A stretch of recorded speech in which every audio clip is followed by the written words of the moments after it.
Grad zarobljen politikom. Ovo je Marko. On ima 28 godina i završio je studij fizioterapije u Vukovaru.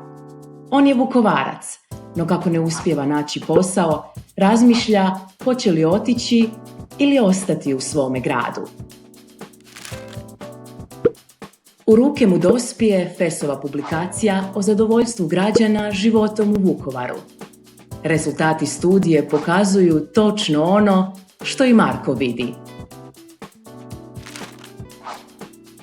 Grad je podijeljen, no to forsira politička elita, a ljudi žele živjeti zajedno. Građani nemaju povjerenje ni u državne, niti u lokalne institucije, no vjeruju u udrugama civilnog društva. Vrtići i škole su podijeljeni, ali postoje i drugi modeli obrazovanja, a ne samo onaj koji je na snazi. Za druge oblike obrazovanja vrijedi boriti se. To bi moglo ponovno spojiti grad.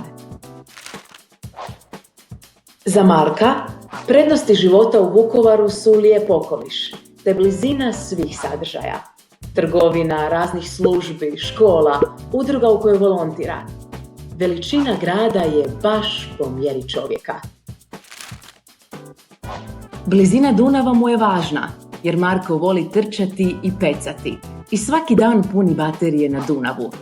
Marko voli ljude i voli što u Vukovaru može osjetiti bliskost među susjedima.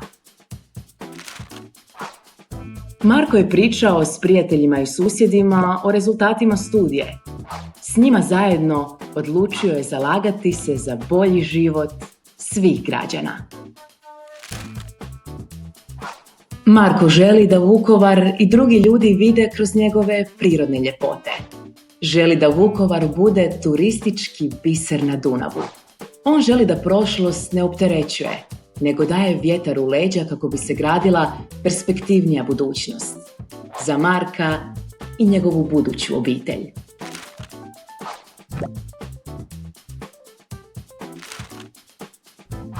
Ali kako da takva teška i nasilna prošlost ne opterećuje?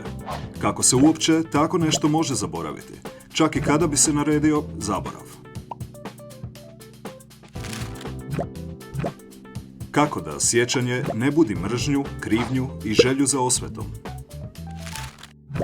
Kako je pamtiti da se nikada više ne ponovi, da moja i buduće generacije ne nastave taj prokleti rat u svojim glavama?